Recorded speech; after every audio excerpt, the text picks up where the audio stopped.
Hi, my name is Pat O'Connor, and this is video number 23 in my National Mortgage Exam tutorial series. Before I get started, I just want to mention the material for all of these videos comes primarily from the study guide that I have published on Amazon. It's updated every year.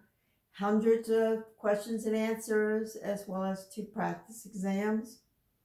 The second thing is that if you watch until the end of the video, there will be instructions on how subscribers can request the download link to the quiz.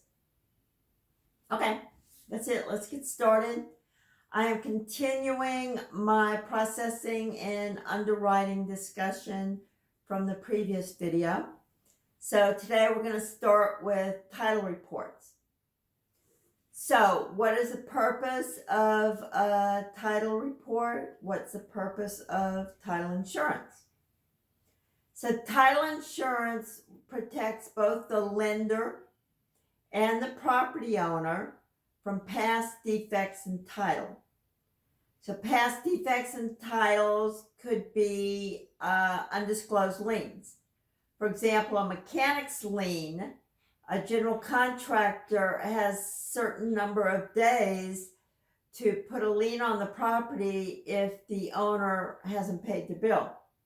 So that could occur after the closing. And so title insurance would pay that lien. They also pay court costs if things get involved in ownership issues.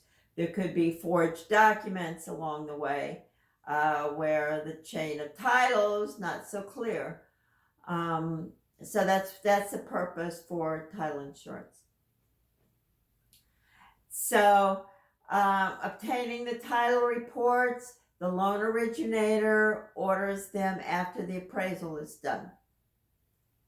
So the home inspection is done first and the appraisal is ordered after that, because the home inspection is a contingency where the deal could fall apart if the borrower doesn't like what happened. Same thing for the appraisal. If the appraisal comes in lower than the offer price, the borrower can cancel the deal. So title insurance is ordered after both of those contingencies are over.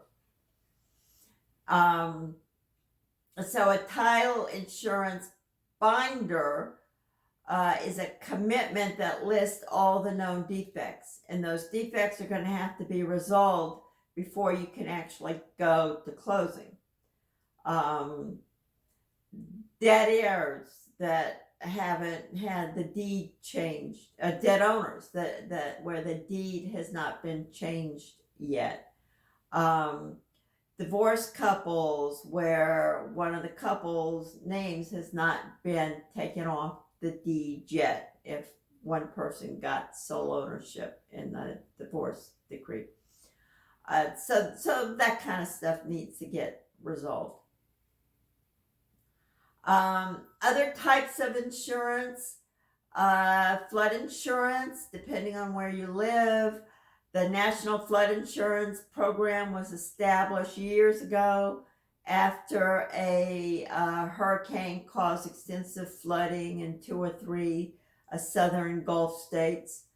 And the senators got together and passed this bill because before that, flood insurance was so expensive, nobody had it. And so the people in these states lost everything and they had no reimbursement. So now FEMA manages the flood insurance program. FEMA is the Federal Emergency Management Agency. You'll hear their name when there are national disasters, floods, earthquakes. FEMA comes in and assists with that. So they manage the flood maps that are drawn up to determine risk areas, and an area is considered risk if there is a more than 1% chance of a flood occurring for any year. 10 categories of risk. The premiums will be based on the level of risk. So other types of insurance, and again, depending on where you live, where you're doing business, wind insurance may be required, earthquake insurance may be required, or I think somebody in California told me it's actually optional, at least where they were.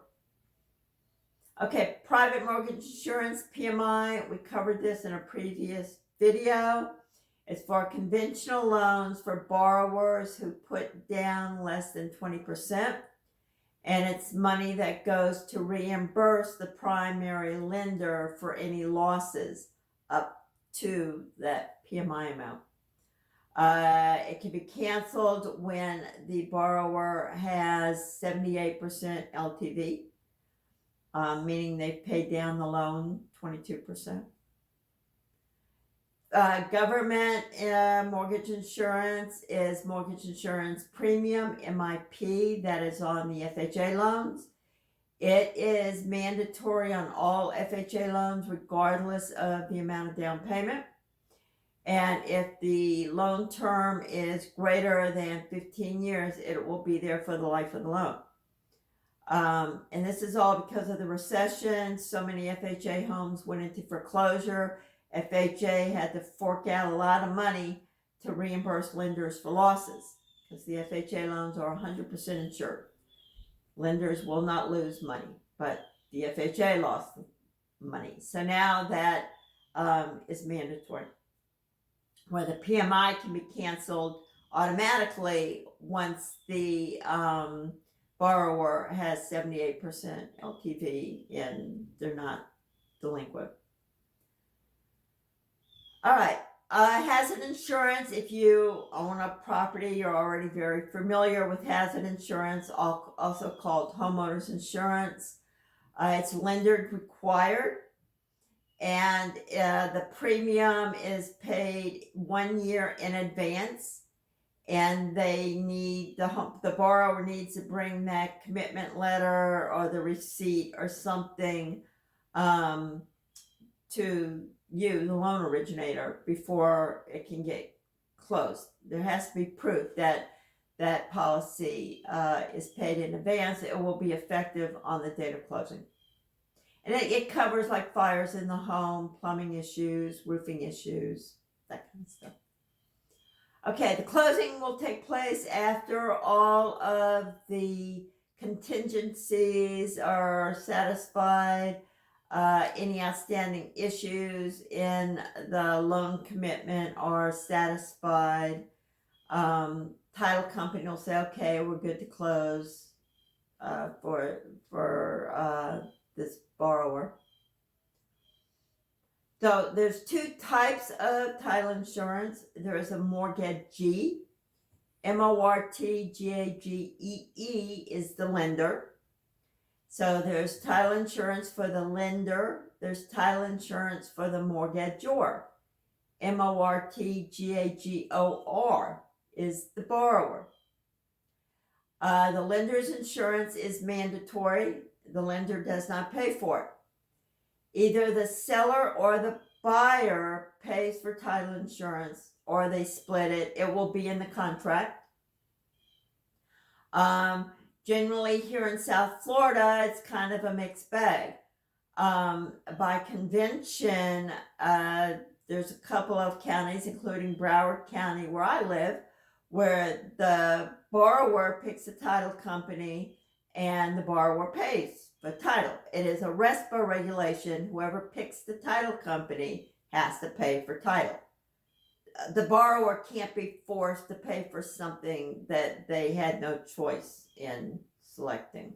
It could have been the seller's brother, right? And prices are exorbitant. So whoever picks the title company pays for it. And whoever picks it could be a matter of regulation or it could be convention. So check wherever you are doing business. Again, it should be in the purchase contract who pays for what. Okay, so lenders, it's mandatory. It covers the loan amount. reimburse the lender up to the loan amount because that's all they care about. They don't care about the purchase price. They care about their investment. And it is transferable.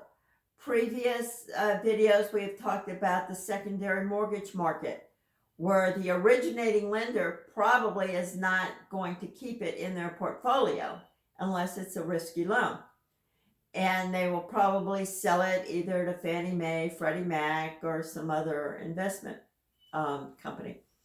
And so when they sell it, or it's called assignment, then the title insurance goes along with the mortgage and the note to whoever the new owner is. The borrower's insurance is optional. It is definitely recommended because you never know what's gonna pop up. It covers the purchase price, and it is not transferable. When the property is sold, the new owner has to get their own title insurance. However, they may be able to get a discounted rate if they had it. So be sure to tell your borrower to check with the seller about their previous insurance policy. And if the seller hasn't owned that property for, an extended period of time, then it will reduce the amount of search time that the title company has to go through the public records. So they may be able to get a discount. All right. So now we're coming to closing. Who has to sign the what documents? Whosever credit is used for qualification purposes has to sign the note. They are going to be on the IOU. They're going to be liable if one of the other people on the note doesn't pay the mortgage. All right. So whosever credit is used to qualify has to, sign the note. Whosever name is on the deed has to sign the mortgage. So you could be on the note and not on the deed. All right. Power of attorney. Power of attorney, individual can sign in place of either the buyer or the seller. It should be assigned, it should be notarized, and it should be recorded in the county records. And all that information will be provided to the title company. If it's not recorded yet, that's going to have to be rectified before closing, most likely. They have to read the power of attorney to make sure that it entitles them to encumber if it's for the borrower with financial debts, and make sure that they have the authority to sign in place of either the borrower or the seller for real estate transactions. So that's power of attorney. Also POA, if you see it, capital POA, power of attorney. All right, the fees on the closing disclosure. Again, you're somebody, either the buyer or the seller, or it's going to be split 50-50, is going to have to pay for the title insurance. Prepaid, you'll see a paid outside closing, POC. That would be credit report and appraisal. And hazard insurance may show up on that. Escrow expenses. Fannie Mae allows lenders to collect 2-month cushion of property taxes as well as insurance, homeowner's insurance. And that would go into escrow in case they start missing payments. There'll be this 2-month cushion in there. And if things like a homeowner's insurance goes up over the course of the year, right? The policy renews, property taxes go up, that you have this cushion here so that their payments will stay the same throughout the year because you have that cushion to compensate for any increases. Okay. Loan origination fees, that would be your payment as loan originators. So that will be on the closing disclosure. So if you've never been to one, typically sellers may go in first, and they'll sign all their documents because they don't need the stuff really explained to them. And then the buyers may come in after them, and the closing agent will go through each item and discuss what it is. And so closings can take a while for the buyer's side. So it's nice if you show up. You're not required to show up, but it's a good opportunity just to say hello. We're glad, that you used our services. Please recommend us to your friends. And you're there that you can, perhaps clear up any issues that may come up, any questions that may come up during it. You may want to bring them a little present to closing. It's good public relations.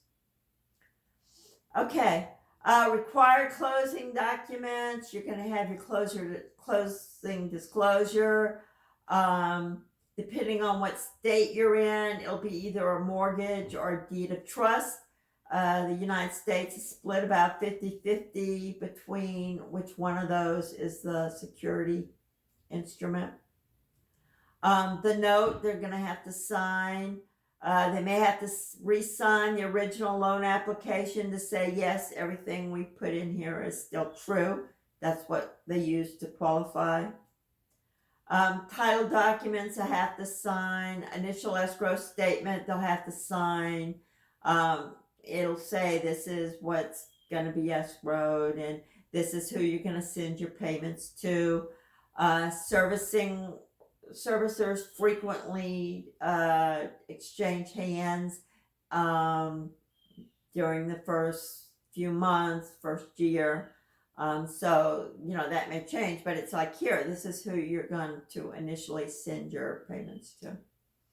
The deed, the seller signs the deed. The buyer doesn't sign the deed. Okay, rescission periods. It's a period when the borrower can change their mind. For purchase contracts, there is no rescission period. There is a rescission period for refinancing, home equity loans, either the HELOCs or the second loans.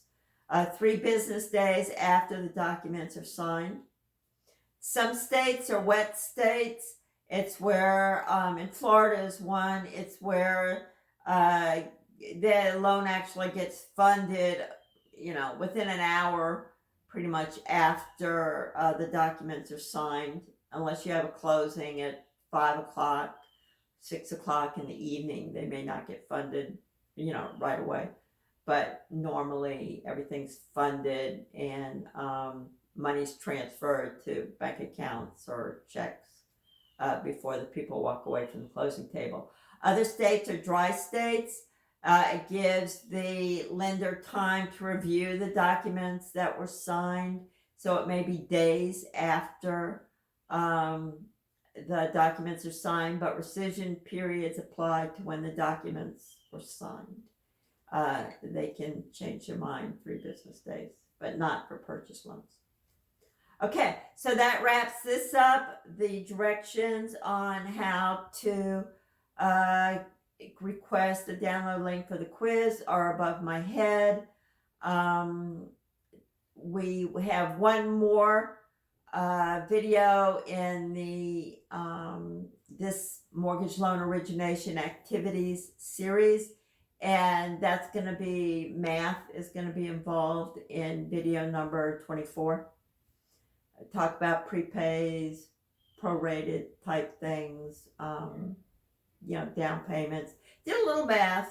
I think it was the previous video, but video number 24 is going to have more math. And then after that, we do maybe 1, 2, 3 videos on ethics. All right. I will see you next Wednesday. Thank you. Bye-bye.